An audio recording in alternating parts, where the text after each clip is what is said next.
1, 2, 3.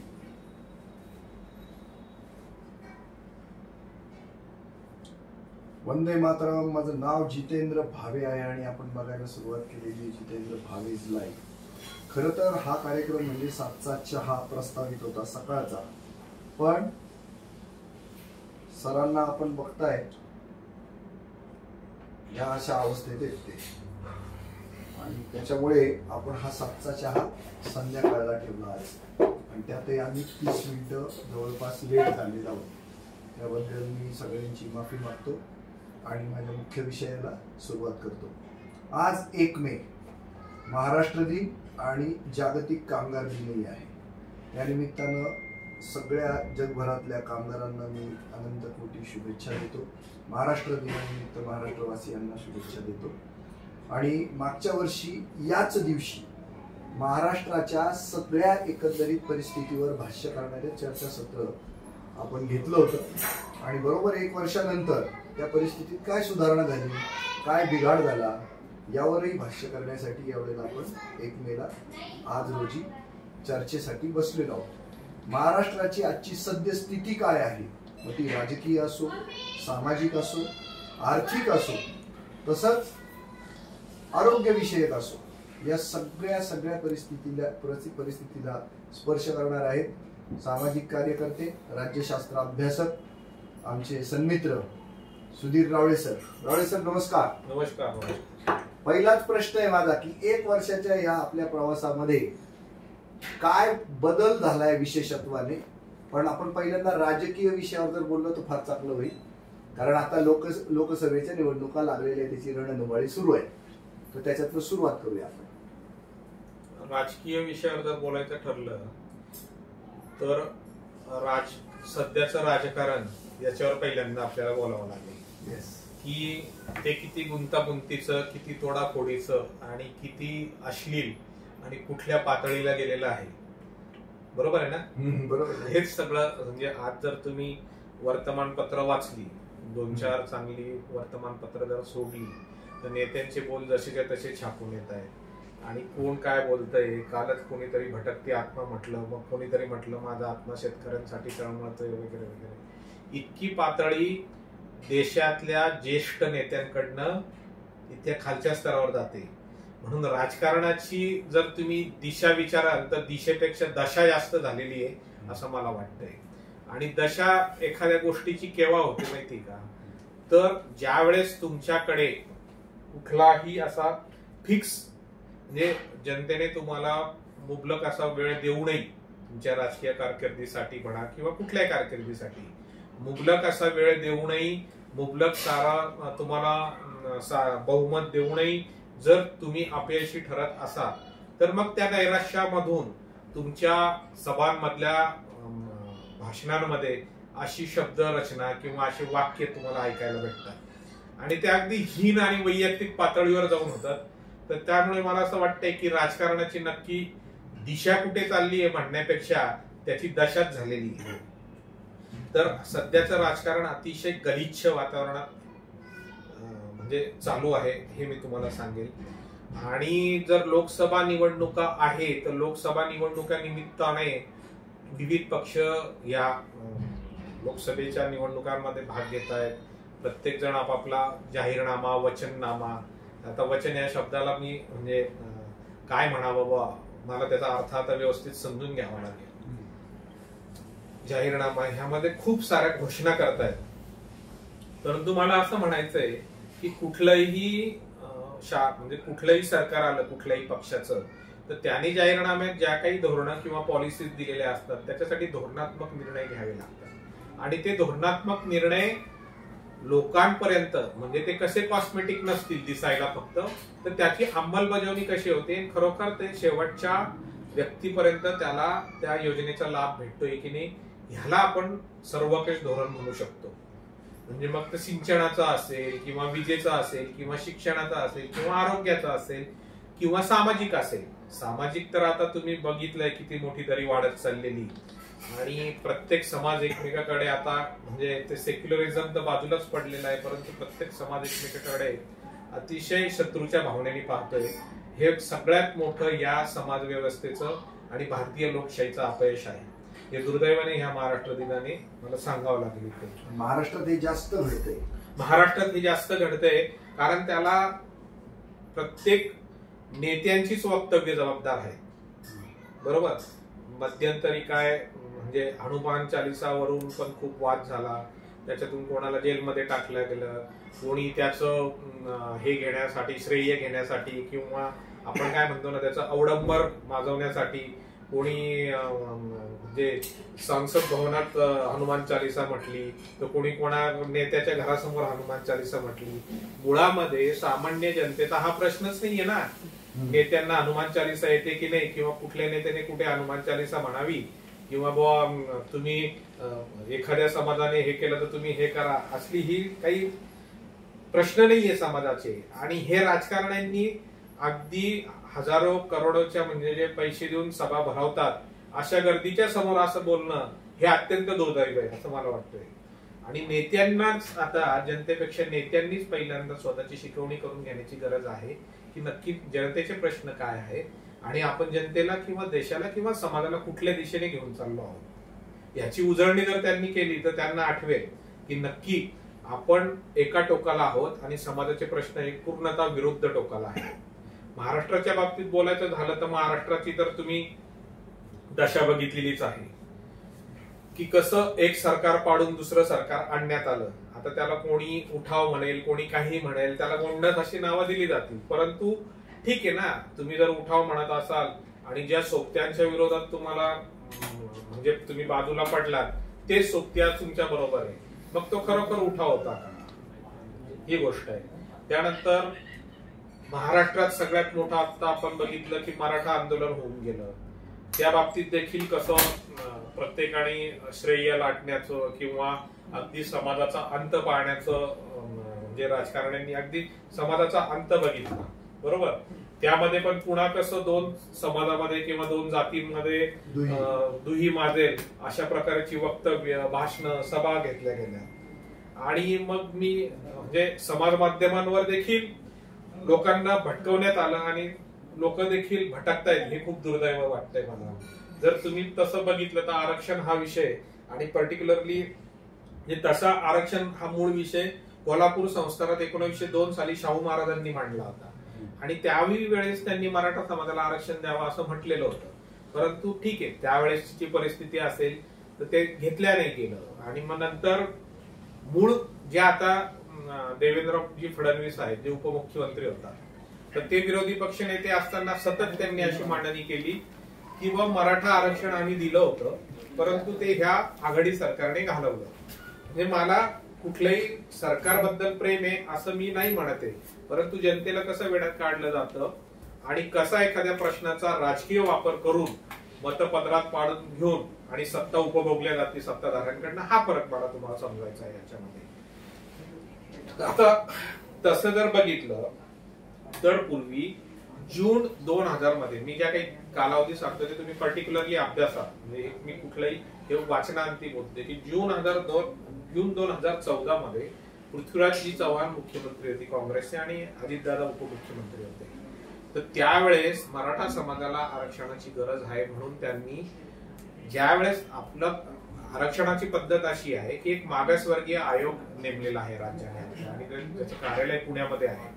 तर त्या अशा मागासवर्गीय आयोगांकडनं त्या समाजाबद्दल शिफारशी किंवा त्या समाजाचा सर्वे करून जो काही वस्तुस्थितीजन्य अहवाल आहे तो त्यांनी राज्य सरकारांना सादर करायचा असतो आणि राज्य सरकारांनी आरक्षण द्यायचं असतं. तर त्यावेळेस ज्यावेळेस पृथ्वीराज चव्हाण तत्कालीन अध्यक्षांना भेटले, बापट नावाचे अध्यक्ष होते, तर बापटांनी सांगितलं की नाही मराठा समाज काही मागास नाहीये, त्यांचे एवढे कारखाने आहेत, एवढ्या शिक्षण संस्था आहेत, तितके कॉलेजेस आहेत, तर ते काय इतके आमदार आहेत, इतके खासदार आहेत, त्यामुळे मराठा समाजाला काही मी आरक्षण देणार नाही.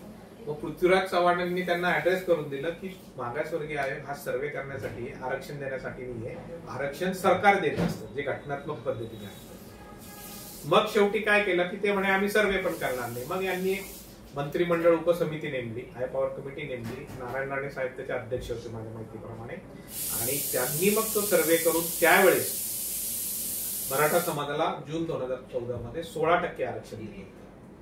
आणि ते ओरडून ओरडून सांगत होते जनतेला की बाबा हे आरक्षण टिकवण्याची जबाबदारी आता तुमची आहे. म्हणजे जनतेची कशी? जनता म्हणाला आमची कशी?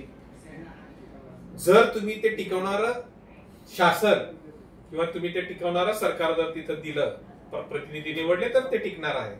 परंतु दुर्दैवाने तसं काही झालं नाही. 2014ला काँग्रेस आणि राष्ट्रवादीची सत्ता गेली आणि शिवसेना आणि भाजपाची सत्ता तिथे आली आणि त्यांच्या काळामध्ये काँग्रेस आणि राष्ट्रवादीने दिलेलं आरक्षण रद्द झालं. ही पहिली चूक मराठा समाजाची पहिली तिथे हे झाली. मग त्यानंतर फडणवीसांनी पुन्हा यांना 16% आरक्षणाचा कायदा मंजूर केला. परंतु त्यावेळेस काय झालेलं आहे सगळ्यात मोठी गोष्ट की ते नरेंद्र मोदी साहेबांनी घटनेमध्ये दुरुस्त करून राज्य सरकारला जे आरक्षण देण्याचे अधिकार होते ते काढून घेतलेले होते आणि ते अधिकार काढून घेतलेले असताना यांनी तो कायदा केला. म्हणून ते आरक्षण देखील मराठा समाजाचं टिकलं नाही. आता तिसरं परत त्यांनी गाजर काय केलेलं आहे की ह्या आंदोलनाच्या तोंडावर आंदोलन शमवण्यासाठी की पुन्हा मराठा समाजाला आरक्षण दिलं. परंतु ह्याच्यात काय झालंय की ठीक आहे आता पुन्हा घटना दुरुस्ती होऊन राज्य सरकारांना आरक्षण देण्याचे अधिकार मोदी साहेबांनी दिलेले आहेत. मात्र आता काय झालंय की आरक्षणाची जी 50%ची मर्यादा आहे ती ह्या आरक्षणामुळे ओलांडल्या गेलेली. त्यामुळे पुन्हा ते चॅलेंज होणार आहे. म्हणजे राज्यातल्या एका मोठ्या समाजाच्या वर्गाला, बरोबर, जो वर्ग राज्यातली आपली दिशा, सामाजिक दिशा असेल, शैक्षणिक दिशा असेल, आरोग्याची दिशा असेल, साखर कारखान्यानुसार शेतकऱ्यांची दिशा दशा ठरवणारा एक मोठा जो वर्ग आहे त्याच्या बाबतच जर सरकार असा खेळ करत असेल तर मग इतर समाजाचं काय? म्हणजे ही जर मी तुम्हाला हे प्रातिनिधिक स्वरूपामध्ये यांचं उदाहरण दिलं मराठा समाजाचं, असंच धनगर समाजाचं देखील झालेलं आहे आणि असंच प्रत्येक समाजाचं देखील होणार की हे प्रत्येक वेळी राजकारणाची पोळी भाजून घेण्यासाठी अशा पद्धतीने काहीतरी कमकुवत कायदे किंवा कमकुवत धोरणं आणणार आणि ती धोरणं न्यायालयीन पातळीवर न्यायालयाच्या कसोटीवर टिकणार नाही. हे तितकंच खरं आहे. परंतु काय होतं की ते एकदा निवडून गेल्यावर आपल्याकडे रिकॉलचा हे नाहीये ना मतदारांकडे. मतदारांनी एकदा मत दिलं आणि त्याला वाटलं की हा माझ्या किंवा यांनी दिलेल्या जाहीरनाम्याप्रमाणे वचननाम्याप्रमाणे काम करत नाही तर ह्याला परत रिकॉल करा, तर तो ऑप्शन त्यांच्याकडे नसतो. म्हणून त्यांचं 5 वर्ष निघून जातं. कारण निसर्ग ही निरंतर चालणारी प्रक्रिया आहे. आज जे माझे प्रश्न 5 वर्षाचे आज आहे ते पुढच्या 5 वर्ष असतीलच असं नाही. पुन्हा काहीतरी नवीन असतं, परत ते घेतात आणि त्याचं गाजर दाखवून त्याच्यावर राजकीय पोळी भाजत जातात. ओव्हरऑल आतापर्यंत तुम्ही जे काही विश्लेषण केलं त्याच्यामध्ये असमाधानकारक परिस्थिती आहे. सामाजिक दृष्टिकोन जर महाराष्ट्राचा बघितला आणि मला अशी अपेक्षा होती 1 वर्षापूर्वी किंवा तुम्हाला अशी अपेक्षा होती 1 वर्षापूर्वी की कोविड आणि कोरोनाचे झटके आणि फटके लोकांनी खाल्लेले आहेत, तर राजकारण्यांपासून जनता आणि जनतेपासून राजकारणी सगळेजण काहीतरी धडा घेतील यातनं. कारण प्रत्येकाने मरण पाहिलेलं होतं आणि मग त्यातनं प्रगल्भ होतील लोक आणि कुठेतरी काहीतरी चांगले दिवस दिसतील. पण त्या दरम्यान एकही इलेक्शन आलं नाही आणि आता हे इलेक्शन आलेलं आहे तर ही परिस्थिती आहे. तर असं म्हणता येतं का एकंदरीतच निराशाजनकच आहे सगळं आणि काहीच बदल झाला नाही? पूर्णपणे निराशाजनक आहे. मला तुम्ही एक सांगा की तुमच्या माहिती खातर आपण महाराष्ट्र दिन आहे म्हणून महाराष्ट्राचं बोलते, पण देशात एखादा राजकीय नेता करोनाने मेलेला दाखवा किंवा एखादा राजकीय नेता करोनाचा उपचार त्यांनी अगदी जी काही तुम्ही इन्फ्रास्ट्रक्चर उभारलं होतं त्याच्यात घेतला असं दाखवून द्या. आहे का एक तरी नेता? कोणी मेला नाही आणि कोणी पण 5 स्टार पेक्षा कमी हॉस्पिटलमध्ये उपचार घेतलेले नाही. मात्र जनतेचं जे काही यांनी करायचं, आपली नाशिकची उदाहरण घ्या तुम्ही की सिव्हिल आपलं झाकीर हुसेन हॉस्पिटलमध्ये ऑक्सिजन अभावी 12 की 13 रुग्ण दगावले. ते ऑक्सिजन सप्लाय काहीतरी डिस्कनेक्ट झाला होता, बरोबर. परंतु काय होतं, इतका मोठा देश आणि इतके मोठे प्रश्न असल्यामुळे लोक ते मागचे प्रश्न पटकन विसरून जातात. तर प्रत्येकाने आता मतदान करताना या गोष्टी या 5 वर्षातल्या याची उजळणी करून मग मतदान केंद्रात जाऊन ते योग्य उमेदवाराला मतदान करायचंय. अन्यथा आता तुमच्या समोर व्हिडिओ, रील्स, कौतुकाचे पत्रक खूप येतील की मी ह्याव केलं, मी त्याव केलं, मी त्याव केलं. पण जनतेने त्या पत्रकाला त्या रील्सला न भूलता त्यांनी स्वतःची जी काय स्मरणशक्ती आहे ती वापरावी आणि मगच मतदान करावं. पण पर्याय जर उपलब्ध नसतील जनतेपुढे, आपण काय म्हणतो माहिती का, कमीत कमी छोटा चोर. हो, खूप चोर आहेत ना याच्यात सगळे, बरोबर. मग छोट्यात छोटा चोर शोधतो आम्ही आणि आम्ही मतदान करतो, अशी एकंदरीत परिस्थिती असते. आणि ती यावेळेला फार बदललेली आहे असं नाहीये ओव्हरऑल राज्यभरामध्ये. तर अशा परिस्थितीमध्ये मतदारांनी काय केलं पाहिजे? तुमच्यासारखा योग्य उमेदवार आहेत ना, मी पाहिलं काल तुम्ही फॉर्म भरला म्हणून, मग जनतेला तोही पर्याय आहे. परत असं मी कोणाचं नाव घेत नाही, पण चांगले 2 पर्याय आज तरी उभे दिसत आहेत मला जनतेसमोर. तर 2 पर्यायापैकी जनतेला जो ऍक्सेसिबल असेल, जो योग्य वाटतो, जो त्यांचे प्रश्न तडीस नेईल, प्रश्न संसदेत मांडेल आणि नाशिकचा विकास करू शकेल, नाशिक लोकसभा मतदारसंघाचा, जे नाशिक समोर प्रश्न आहेत, आरोग्याचे प्रश्न आहेत, भविष्यातल्या पिण्याच्या पाण्याचे प्रश्न आहेत, सगळ्यात ज्वलंत म्हणजे ट्रॅफिकचा प्रश्न आहे, गुंडागर्दीचा प्रश्न आहे. हे प्रश्न जोपर्यंत एखादा खासदार तडीस नेत नाही, ना की स्वतःची संपत्ती फक्त वाढवायची, 2-2 कारखाने विकत घ्यायचे आणि स्वतःची संपत्ती वाढवत ठेवायची आणि परत तिसरी पण टर्म लढायची, तर हे नाशिककरांनी कुठेतरी आता लक्षात घेतलं पाहिजे की ह्यांची सद्दी संपवली पाहिजे. जो कोणी तुम्ही पहिल्यांदा विश्वास ठेवला ठीक आहे, परंतु तुम्ही त्याला दुसऱ्यांदा विश्वास ठेवला आणि स्वतःचाच विश्वासघात करून घेणार असेल तर आपल्या इतके कर्मचारी तरी कोणी नाही असं नाही म्हणायचं. एकंदरीत आता राजकीय भाष्य बऱ्यापैकी झालंय आपलं. आपण आर्थिक किंवा आरोग्य विषयक धोरणांबद्दल काही बोलू शकलात, त्याच्याबद्दल मला ऐकायला खूप आवडणार. आर्थिक जर धोरणांविषयी बोलायचं ठरलं तर IITची स्थापना माझ्या मते, माझ्या माहितीप्रमाणे आणि अभ्यासाप्रमाणे ती खरी पण आहे, माननीय पंडित नेहरूजींनी केलेली IIT या संस्थेची. आज मी माझ्या वाचण्यात असं आहे की IIT पवई जे आहे किंवा IIT खडगपूर आहे, इथून जे पासआउट होत आहेत, तर पूर्वी असं होतं की IITचं तुम्ही पासआउट झाले की तुम्हाला तिथेच कॅम्पसमध्येच तुम्हाला हेवी पॅकेजेसचे जॉब भेटायचे. आज ही लोक दारोदार भटकतायत, बरोबर, त्यांना जॉब नाहीये आणि त्यांचं पॅकेज इतकं खाली येत आहे की समजा ते लागले तरी कुठून नाही जॉबला तर 10 ते 12 लाख रुपये फक्त त्यांना मॅक्सिमम म्हणतोय मी, कमीत कमी बिचारे 5-6 लाखावर पण मी तुम्हाला IIT दाखवून देईल की जे जॉब करतायत. मग ह्याच्यावरून ह्या एका उदाहरणावर तुम्ही लक्षात घ्या की शैक्षणिक प्रगती किती खाली गेलेली. आता ह्याला काय करतात की सो कॉल्ड जे सत्ताधारी आहेत ना, ते म्हणतात हा नवीन शैक्षणिक धोरणाचा परिणाम, याचे चांगले परिणाम दिसायला वेळ लागेल. अरे कधी दिसतील? तुमचं प्रत्येक धोरण म्हटलं की 2047 ला भारत महासत्ता असेल. आता 2047 म्हणजे 23 वर्षांनी हा म्हणजे माझं वय 52 आहे, तर मी किती वयाचं आहे? 75 वर्षाचा. ह्याचा 28 येतात, एकाने 51 झाली महासत्ता पाहिजे का? आता काय अडचण आहे मला सांगा ना. आता तुम्हाला अडचण काय? तुमच्याकडे जर कर संकलन एवढं होतंय, सगळं होतंय, तर तुम्हाला सुविधा द्यायला अडचण काय? मला हे कळत नाहीये ना. आणि आर्थिक परिस्थिती जर म्हटली तर ज्यावेळेस 2014 साली देशाचं सत्ता ज्यावेळेस काँग्रेसकडनं गेली त्यावेळेस देशात 55 लाख कोटीचं कर्ज होतं, जे आज 200 लाख कोटीचं कर्ज झालेलं आहे. 55 लाख कोटी टू 200 लाख कोटी 10 वर्षातली ही प्रगती. 145 लाख कोटी जास्त. हे आकडे तुम्ही कुठूनही व्हेरीफाय करा, ह्यात कुठलाही चुकीचा नाहीये. आणि जर एखाद्याला चुकीचं वाटलं तर त्यांनी उद्या माझ्याकडे येऊन ते आकडे घेऊन प्रतिवाद करावा. माझ्याकडे आकडेवारी सगळी आहे. मग ह्याच्यात देशाची प्रगती झालीये का? जीडीपी वाढलाय. आपला देश किती 5व्या नंबरवर आलाय जीडीपी पर कॅपिटा इन्कम मध्ये. आपला देश 142 क्रमांकावर आहे देशांच्या यादीमध्ये. म्हणजेच काय की पर कॅपिटा इन्कम मीन्स दरडई उत्पन्न जितेंद्र भावेंचं वाढलं का? नितीन रेवगडेंचं वाढलं का? सुधीर रावलेंचं वाढलं का? जीडीपी वाढून काय? म्हणजे शेवटी काय की हा जो विकास होतोय हा ठराविक एका वर्गाचा होतोय आणि त्याच्यामुळे तो जीडीपी फुगलेला दिसतोय. परंतु जी काय आजही तुम्ही म्हणतात की 80 कोटी जनतेला तुम्ही राशन पुरवता, म्हणजे तुमच्या दृष्टिकोनात 140 कोटी जनता असेल तर 80 कोटीला जर राशन तुम्ही फुकट पुरवत असाल तर याचा अर्थ तुमचा देश गरिबीच आहे. मग जीडीपी वाढल्याचं कौतुक का असावं आपल्याला?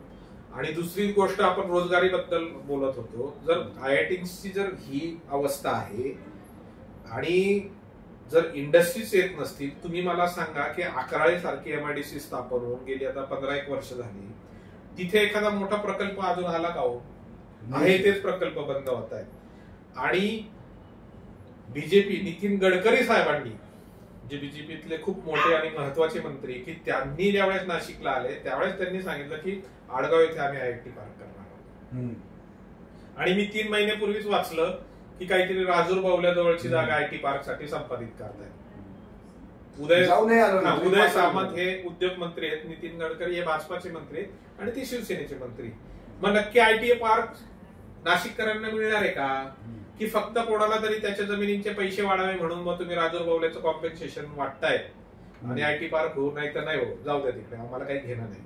आता अशी पण एक प्रॅक्टिस सुरू झालेली आहे की मी काय करतो, मी जमिनीचं पॅकेट कलेक्ट करतो स्वस्त भावामध्ये आणि ते पॅकेट मी 100, 150, 200 एकर झालं की मी त्या MIDC ला सुपूर्द करतो. ती इट इज अ बिझनेस, हा नवीन बिझनेस सुरू आहे. तुम्हाला रोजगार पाहिजे तर रोजगार कसा उपलब्ध करून दिलेला आहे राज्याने हे तुम्हाला शिकवून सांगतो. बेरोजगारांना रोजगार नाही हा आमच्या सारख्यांनी समजा पॅकेट गोळा केलं, मग आम्ही MIDC प्रपोजल सबमिट करणार, MIDC उद्योग मंत्र्याकडे पाठवणार आणि मग सगळ्यांची टक्केवारी ठरून ती जागा MIDC कडे घेतली जाणार. त्याचं कॉम्पेन्सेशन आम्हाला दुपटी तिपटीने मिळणार. कॉम्पेन्सेशन असल्यामुळे त्याला आम्हाला टॅक्स पण भरावा लागत नाही आणि आम्ही व्हाईट कॉलर धंदा करून आमच्याकडे व्हाईट इतके पैसे आहेत असं म्हणतो. परंतु याच्यात खरोखर तिथं कुठलेही प्रोजेक्ट येत नाही, बेरोजगारांना रोजगार भेटत नाही.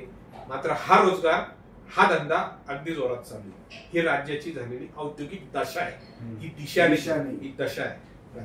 म्हणजे उद्योगांच्या बाबतीत तेच, कामगारांच्या बाबतीत तेच, शिक्षणाच्या बाबतीत तेच, राजकारणाच्या बाबतीत तेच आणि आता आपण सामाजिक बाबतीत उद्योग आणि कारखानदारी या बाबतीत बोलत असताना औद्योगिक वसाहतीतले जे प्लॉट्स आहेत त्याच्यावरही तुम्ही भाष्य केलं. आज त्यातलाच एक मी औद्योगिक वसाहतीतल्या प्लॉट बद्दल अजून बोललेलं नाही. तुम्ही नीट विषय समजून घ्या की लँड ऍक्विजिशन कशासाठी केलं जातंय, तर माझ्या आणि मला पैसे देणार शासनात बसलेल्या मंत्री आणि अधिकाऱ्यांच्या फायद्यासाठी केलं जातंय, ना की तिथे एखादा प्रकल्प आणून तिथे बेरोजगारांना रोजगार मिळेल यासाठी केलं जातंय. फक्त घोषणा करून लोकांना मोहित करायचं. हा, जसं आता मध्यंतरी आणि हे इतके नतद्रष्ट आहेत हे राजकारणी आणि हे की हे करोना तुम्ही म्हटले ना, करोनामधून काही धडा घेतला असेल तर करोनामध्ये सगळ्यात जास्त गरज कसली होती मला तुम्ही सांगा. आरोग्यविषयक तुमची यंत्रणा पाहिजे. महत्वाचा एकच शब्दात सांगा की करोनामध्ये तुम्हाला सगळ्यात जास्त गरज कसली होती. प्राणवायूची होती ना, ऑक्सिजनची होती ना. मग जर नाशिकच्या सुदैवाने नाशिककरांचं त्याच्यात योगदान नाही, सुदैवाने जर आपल्या ही कुठली दिशा येईल समोर, माझ्या मते उत्तर दिशा येईल. उत्तरेला जर पांढरापुळं सारखं एक ऑक्सिजन फॅक्टरी आहे तर त्याच्यावर देखील तुमचा डोळा, तिथं सुद्धा तुम्हाला इंडस्ट्रियलायझेशन करायचं, रोजगार द्यायचे लोकांना, म्हणजे किती आंदोलन करावं लागलं. तिथं देखील आंदोलन करावं लागले की जे नाशिककरांनी खूप मोठं लक्षात घेण्यासारखी गोष्ट आहे. आता त्याच्याशी निगडीत मी प्लॉटवर येतो की ज्या MIDCs आहेत, सातपूर आहे, MIDC अंबड आहे, यामध्ये ज्या कंपन्या मोठमोठे प्रकल्प जे काही बँक करप्ट झाले, लिक्विडेशन मध्ये निघाले, बरोबर, ह्याच्यावर माझ्यासारखा खासगी बिल्डर जातो, ती जागा ऑप्शन मध्ये, बरोबर, मी ऑप्शन मॅनेज करून तो ऑप्शन मी घेतो, त्याच्यावर मी छोटे छोटे इंडस्ट्रियल प्लॉट पाडतो आणि मी ते 35,000 ते 40,000 रुपये स्क्वेअर मीटरने विकतो, बरोबर, छोटे छोटे. मग हा धंदा तुम्ही आज जर MIDCत गेले तर हा धंदा अत्यंत जोरदार चालू आहे.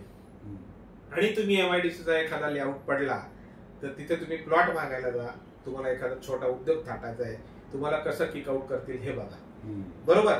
मग मला हे म्हणायचं आहे की पांझरपोळ सारखी ऑक्सिजन फॅक्टरी गिळण्यापेक्षा इथल्या राजकारण्यांनी, ते जर इतके हुशार आहेत, प्राध्यापक आहेत, बरोबर, त्यांना सगळं कळतं, तर त्यांनी असं काहीतरी धोरण आखावं की ह्या ज्या काही बँक समजा कंपन्यांच्या जागा बँक करप्ट होऊन लिक्विडेशन मध्ये येऊन बिल्डरच्या घशात जात आहे, तर त्या उद्योजकाला परत कशा मिळतील, त्या उद्योजकाला नव्हे तर दुसऱ्या उद्योजकांना कशा मिळतील आणि त्या MIDCच्या दारात कशा मिळतील, याबाबत काहीतरी विधानसभेत मांडा, त्याच्यावर धोरण आखा, त्याच्यावर धोरण मांडा, त्याच्यावर धोरण तयार करा. पण ते नाही, पांढरपोळ पाहिजे. कशासाठी पाहिजे, सगळ्याच बाजूने चापून चुपून खायचंय. म्हणून ह्या नाशिककरांनी खूप मोठी संधी हातात आलेली आहे, बरोबर. म्हणजे मी म्हणतो ना, एखादा जुना वृक्ष तोडायचा आहे, मी एखादा जुना वृक्ष तोडायला जातोय, पण तो वृक्ष रडतो, तर मी त्या वृक्षाला विचारतो, का रे बाबा तू का रडतोय, जाऊ दे तू जुनाच झालाय, आता मी तोडतोय. तर तो म्हणतो, मी ते तू माझं हे करतोय बा, माझी तोडणी करते म्हणून मी रडत नाही. तुझ्या हातात जी कुऱ्हाड आहे ना त्याचा दांडा माझ्या खांदीपासून बनलेला आहे म्हणून मला खूप वाईट वाटतंय. कुऱ्हाडीचा दांडा गोपास काळ. हा म्हणजे नाशिककरांना दांडा म्हणून वापरण्यात येतंय. आता नाशिककरांनी लक्षात ठेवायचंय की हा दांड्यांचा घाव हा त्या नतद्रष्ट राजकारण्यांच्या डोक्यावर फोडायचा की सुदैवाने आपल्याला ही जी काही जैवविविधता लाभलेली आहे, निसर्ग संपन्नता लाभलेली आहे त्याच्यावर पडू द्यायचा हा नाशिककरांनी ठरवायचा आहे. आता आपण औद्योगिक सगळ्या वातावरणाबद्दल बोललो, त्याच्यातला जो मुख्य घटक आहे कामगार. पूर्वी त्या कामगाराचं लग्न व्हायचं सर, बरोबर, त्याला याला छान पगार मिळायचा, बरोबर, त्याला परमनंट होण्याची संधी असायची. बरोबर, परमनंट झालेले कामगार एक युनियन बनवायचे बरोबर, आणि तो कारखानाही छान चालायचा. आणि काही अपवाद जर सोडले बरोबर, तर बरेच उद्योग बहरले, बरोबर, मोठे झाले. बरोबर, पण आज उद्योग छोटा असो किंवा मोठा, बरोबर, प्रत्येक त्या फॅक्टरीतल्या प्रत्येक सेक्शन मध्ये कंत्राटी कामगार आहे बरोबर, आणि त्याला 7,000पासून तर मॅक्सिमम 23,000पर्यंत पगार आहे. बरोबर. याच्यात त्या मुलाचं लग्नही होत नाही, त्याला कुठलीही जॉब सेफ्टी नाही, सिक्युरिटी नाही आणि त्याच्यात कुठेही कोणीही बदल करतानाही दिसत नाही. आणि त्यांच्या जीवावर मात्र उद्योग चालवण्याचे स्वप्न मात्र सगळ्यांनी पाहायचे. त्यांनी थोडासा जरी किरकोळ इकडे तिकडे जर हालचाल करायला सुरुवात केली तर लोंढेच्या लोंढे येतातच आहे. त्या मुलांना घ्यायचं, त्यांचंही प्रचंड मोठ्या प्रमाणावर शोषण करायचं, हे चालूच आहे. या बाबतीमध्ये मागच्या वर्षी परिस्थिती थोडीशी कमी विदारक होती आणि या वर्षभरामध्ये आपण त्याच्यामध्ये आशावाद व्यक्त केला होता की थोडीशी परिस्थिती बदलेल, वा चांगलं होईल काहीतरी.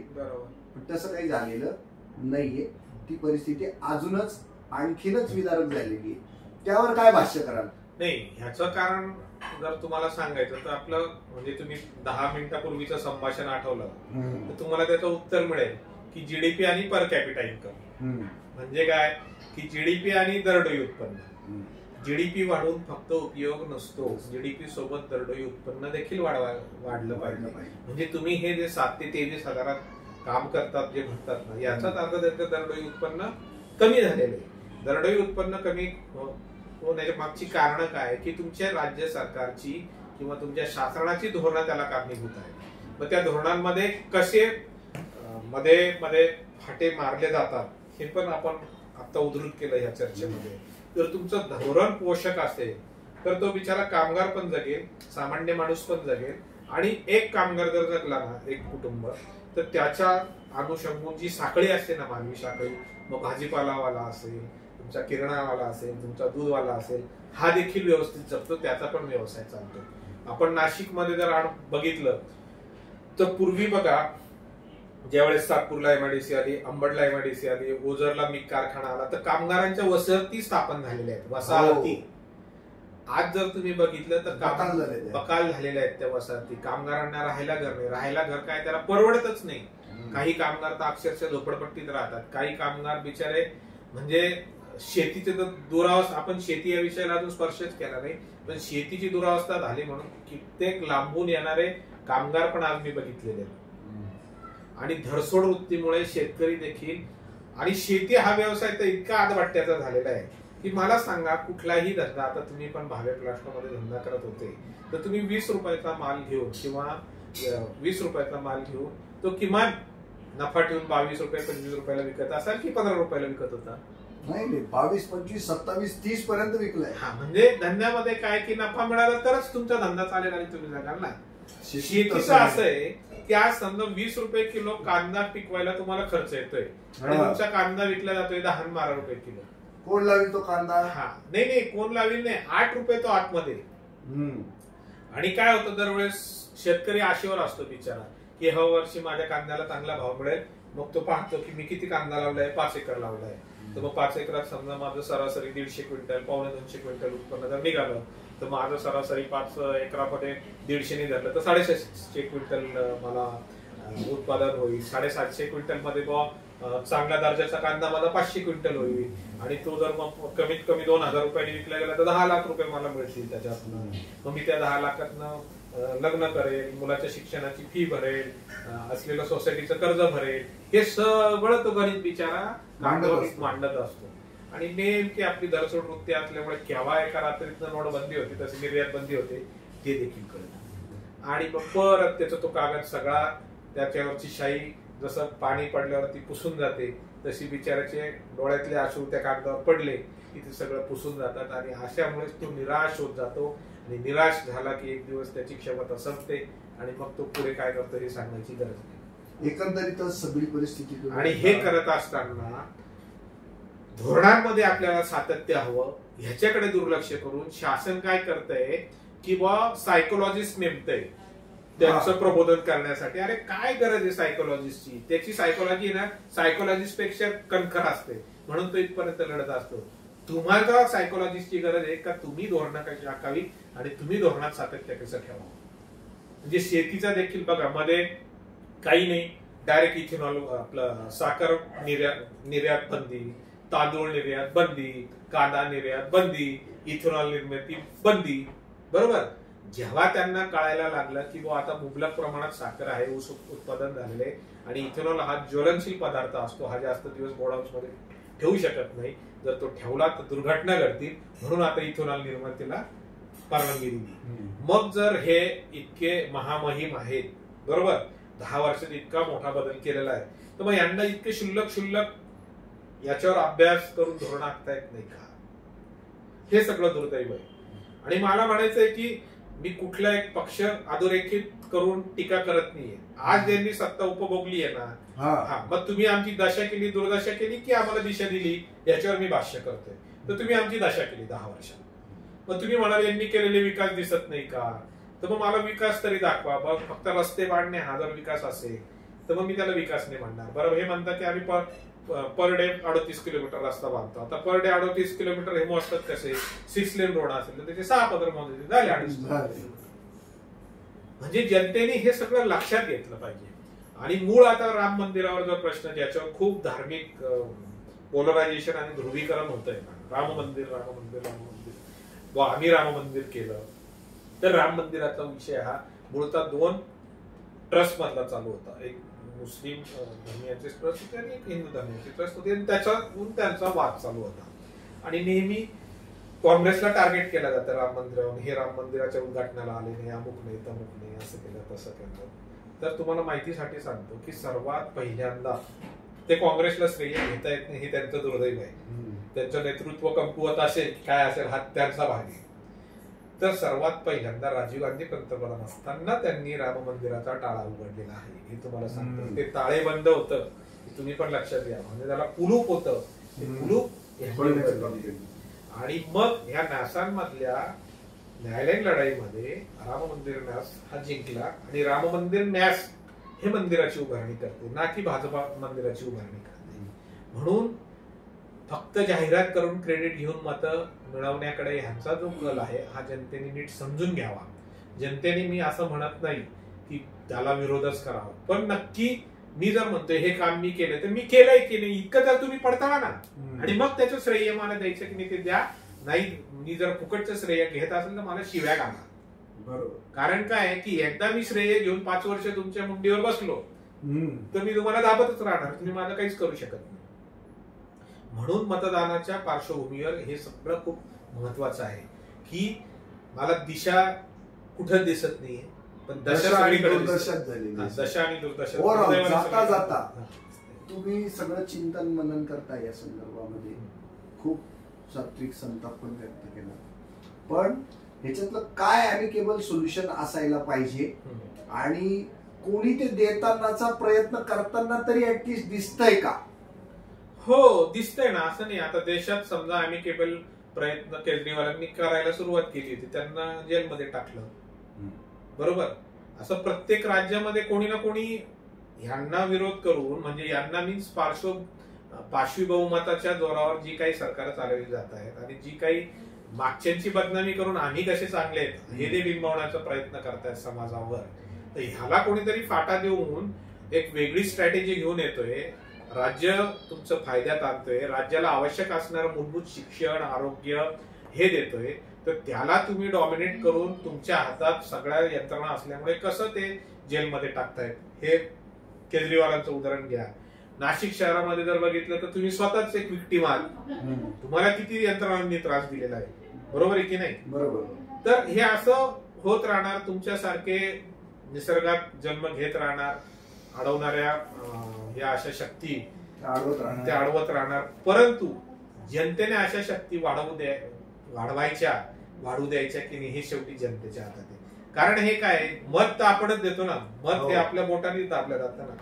म्हणून जनतेने कुठल्या शक्तीला किती शक्ती आपली द्यायची हे जनतेच्या हातात आहे. एकंदरीतच आज 1 मे कामगार दिन आणि महाराष्ट्र दिनाच्या निमित्तानं आपण वेगवेगळ्या विषयांना स्पर्श करत चांगलं भाष्य केलेलं आहे. एक आशा आहे की जनतेनंच आता पुढाकार घेत निर्णायकी भूमिका, थोडासा वाईटपणा सुद्धा घ्यायला हरकत नाही आणि ती भूमिका वठवलीच पाहिजे हा आग्रह करत माझ्या माहितीप्रमाणे आता आपण आणि मी शेवटी एक आव्हान देखील करेल जनतेला की कुठल्याही गोष्ट तुम्ही खोलवर जाऊन ती तिची पडताळणी करा. कुठल्याही भ्रामक जाहिरातींना बळी पडू नका किंवा भ्रामक लेखांना बळी पडू नका. त्याची वस्तुस्थिती जाणून घ्या, त्याच्या इतिहासात जा, खोलात जा, अभ्यास करा आणि मग ज्यावेळेस तुम्हाला तो अभ्यास होईल त्यावेळेसच तुम्ही मत द्या. तुमचं मत हे तुम्ही 1 तोळा सोनं घेतलं बाजारातनं, त्याला काही किंमत नाही, पण तुमच्या मताला ती 1 तोळा सोनं नाही, तो कुठल्या कॅरेटचा हिरा असतो ना त्याच्यापेक्षा जास्त किंमत आहे. त्या मताची किंमत ओळखा प्रत्येकाने आणि मताची किंमत ओळखून मतदान करा. हे मी जाता जाता या कार्यक्रमाच्या निमित्ताने सगळ्या जनतेला आव्हान देखील करेन. आणि शिक्षित व्हा, सुशिक्षित व्हा. नुसतं अशिक्षित राहून काही उपयोग नाही. अशिक्षित राहाल तर तुमच्यावर राज्य करणारे असेच तुम्हाला राजकारणी भेटतील, जे कोणी घोटाळेबाज आहे, दलबदलू आहेत, गुंड आहेत, खुनी आहेत, असेच तुम्हाला राजकारणी शेवटी भेटतील. ते तुम्हाला स्पष्ट सांगतोय. मग ही परिस्थिती बदलायला, जशी ही परिस्थिती आपल्यामुळेच येते तशीच ही परिस्थिती बदलायला आपणच पुढाकार घ्यायचा. हे नेहमी लक्षात ठेवा. नाही तर एकदा मतदान केल्यावर आणि जर आपल्या निराशा झाल्या तर त्या निवडून आलेल्या सरकारांना, शासनाला नाव ठेवून काही उपयोग होत नाही. परत पुढचे 5 वर्ष येतील, परत पुढच्या भूलथापांना बळी पडू आणि मग परत अशीच सरकार आपण आपल्या अंगावर लादून आपल्या पिढ्यानपिढ्यांचं नुकसान करत राहू. म्हणून माझं म्हणणं आहे, सजग व्हा, शिक्षित व्हा, सुशिक्षित व्हा आणि मगच मतदान करा. Thank you so much sir. Vande Mataram. धन्यवाद.